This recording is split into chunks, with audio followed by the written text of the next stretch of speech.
सभी भाई बहनों का हार्दिक स्वागत व अभिनंदन।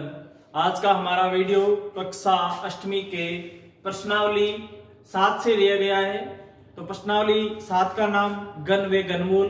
तो हम सब परिचित है घन का अर्थ क्या होता है और किसी भी संख्या का घनमूल का अर्थ क्या होता है। पिछले वीडियो में हमने वर्ग व वर्गमूल की जानकारी दी थी। इस वीडियो में हम घन व घनमूल के बारे में जानकारी देंगे। तो देखो प्रश्न संख्या 1, निम्नलिखित संख्याओं में कौन सी पूर्ण घन है। तो सर्वप्रथम हम ये जान सकते हैं कि घन क्या होता है। देखो घन का मतलब क्या होता है, किसी संख्या को तीन घात के रूप में लिखना।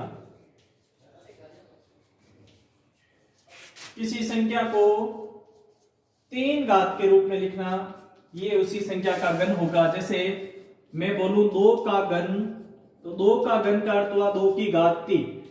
अब हम सब जानते हैं 2 की घात 3 का मतलब यह हुआ कि 2 को 3 बार लिखना है और गुणनफल के रूप में लिखना है।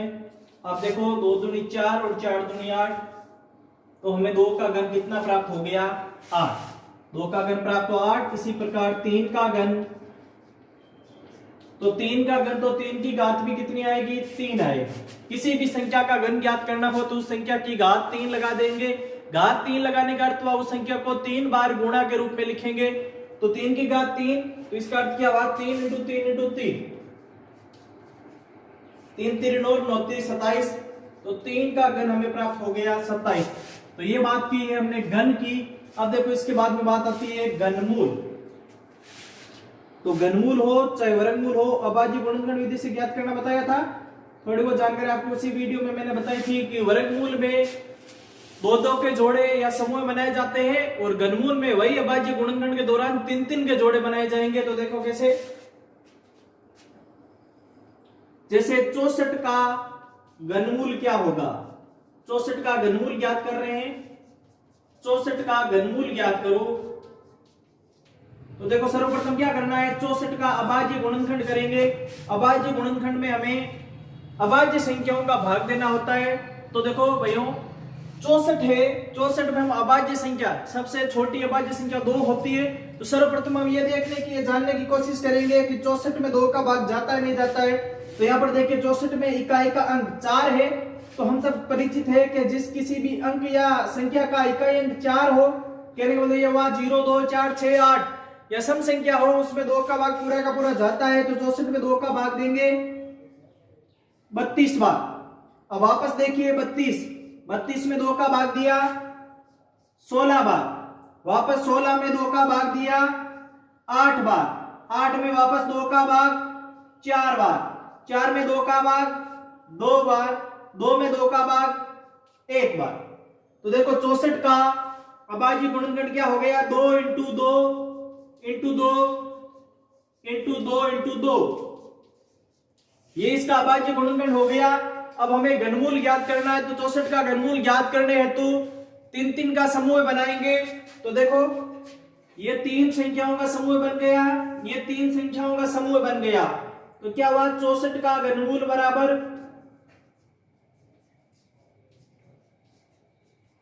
2 इंटू 2, 2 को 2 से गुणा किया 4 प्राप्त हुआ। जिन संख्याओं का जोड़ा बनता है उस संख्या को नीचे घनमूल के रूप में लिखेंगे। तो 1 2 का 3 का जोड़ा बना और इस वापस 2 का 3 का समूह बना। तो 2 इंटू 2 बराबर आ गया 4। तो इसी प्रकार हम किसी भी संख्या का घनमूल ज्ञात कर सकते हैं। अगर पूरे जोड़े बनते हैं तो वह पूर्ण घन होती है, और अगर कोई जोड़ा नहीं बनता है, किसी अंक का 3 का समूह नहीं बन पाता है, तो वो पूर्ण घन संख्या नहीं होती है। तो इसी प्रकार हम आज पहला प्रश्न सरल करेंगे, निम्नलिखित संख्याओं में कौन सी पूर्ण घन नहीं है। तो आपको पहले का पहला दिया हुआ है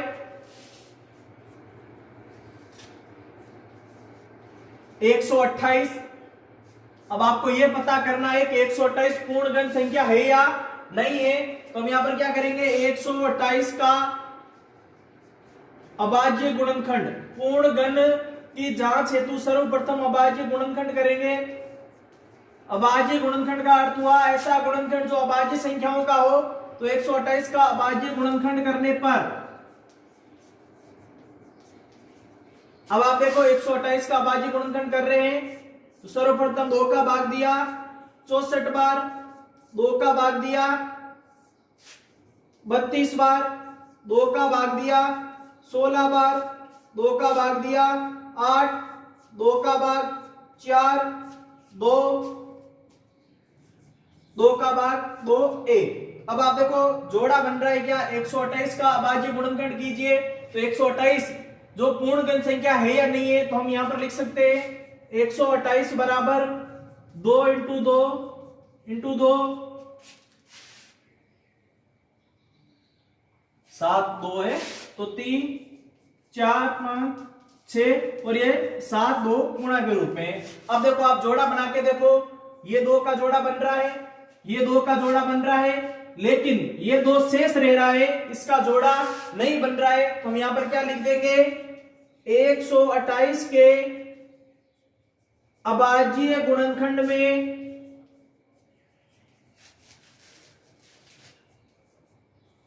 अंकों के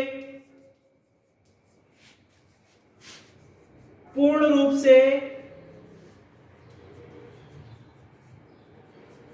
3-3 के समूह या जोड़े, 3-3 के समूह नहीं बन रहे हैं, अतः 128 पूर्ण गण नहीं है। बात समझ में आ गई होगी। पूर्ण गण संख्या वही संख्या होती है जिनका अभाज्य गुणनखंड करने के दौरान 3-3 के समूह बन जाए, पीछे कोई भी अंक शेष नहीं रहे, वो संख्या पूर्ण गण संख्या होती है। इसी प्रकार प्रश्न 1 के बाकी के पार्ट टू पार्ट हम सॉल्व करते हैं। तो प्रश्न 1 का सेकंड पार्ट 216 संख्या दी हुई है, इस संख्या की हमें ये पहचान करनी है कि पूर्ण गण संख्या है या नहीं है। तो देखो 216 का सर्वप्रथम अभाज्य गुणनखंड करेंगे। तो 216 का अभाज्य गुणनखंड 2 का भाग दिया 1 बार, ठीक है, 0, 8, 108 बार गया, वापस 108 में 2 का भाग देंगे 5, 4, फिर इसमें और 2 का भाग देंगे तो 27, 27 में 2 का भाग नहीं जाएगा तो 3 का भाग देंगे, तो 3 का भाग गया 9 बार, 9 में वापस 3 का देंगे 3 बार, तो 3 में 3 का 1 बार। तो यहां पर लिखेंगे 216 का अभाज्य गुणनखंड।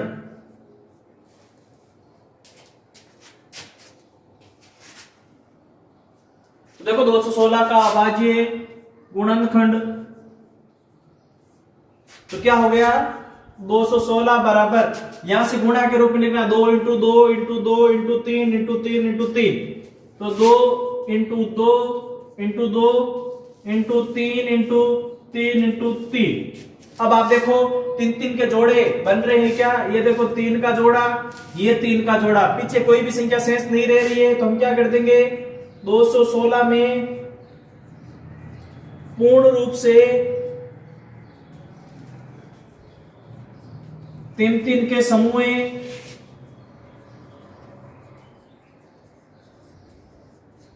बन रहे हैं,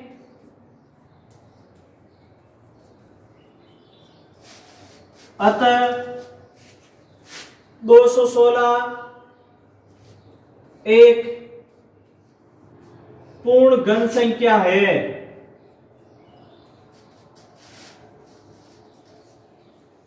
तो देखो 216 के अभाज्य गुणनखंड करने के दौरान 3-3 के पूर्ण रूप से समूह बन रहे हैं, पीछे कोई सा भी अंक शेष नहीं रह रहा है, तो हम कह सकते हैं ये एक प्रकार की पूर्ण गण संख्या है। दूसरे में देखिए 1000 है, तो 1000 का अभाज्य गुणनखंड करो, 2 का भाग 500 बार, 500 में 2 का भाग 250, 250 में 2 का भाग 125। अब देखो 125 में 2 का भाग नहीं जाता है, तो 2 के बाद में अभाज्य संख्या 3 आती है। तो हम देखो इसमें देखेंगे 3 का भाग जाता है नहीं जाता है, तो 3 का भाग जाने की पहचान करने के लिए दी गई संख्या में अंकों का योग 3 का गुणन होना चाहिए। वापस सुन लीजिए, किसी भी संख्या में 3 का भाग जाता है या नहीं जाता है, इसकी जांच हेतु किसी संख्या के अंकों का योग 3 का गुणन होना चाहिए। कहने का मतलब यह हुआ कि अगर हम अंकों का योग करते हैं तो वो 3 के पहाड़े में आना चाहिए। तो यहाँ पर देखो अंकों का योग कीजिए, 1 और 2 3, 3 और 5 8। क्या 8 3 के पहाड़े में आते हैं? जी हाँ, नहीं आते हैं। तो 125 में भी 3 का भाग नहीं जाता है, तो ये बात क्लियर होगी। अब देखो 3 के बाद में अभाज्य संख्या आती है 5, हम 5 का भाग देंगे और 5 का भाग जाएगा। क्यों जाएगा? क्योंकि 125 में इकाई अंक 5 है। जिस किसी भी संख्या का इकाई अंक 5 या 0 होता है उसमें 5 का भाग पूरा पूरा जाता है। यहाँ पर 125 में 5 का भाग दिया, 25 बार गया, वापस 25 में 5 का देंगे 5 बार, फिर 5 में 5 का 1 बार। तो यहां पर क्या लिख देंगे? 1000 बराबर 2 into 2 into 2 into 5 into 5 into 5।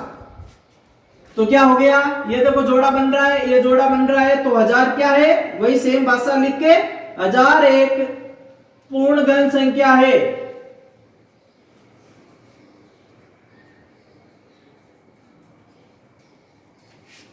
अब देखो आपको इस पहले प्रश्न में 3-4 पार्ट मैंने करवाए हैं, 2 पार्ट आपको गृह कार्य के रूप में करना है। तो एक तो ये 100, तो 100 पूर्ण गण संख्या होगी या नहीं होगी, ये आपको अपने गृह कार्य के रूप में करना है।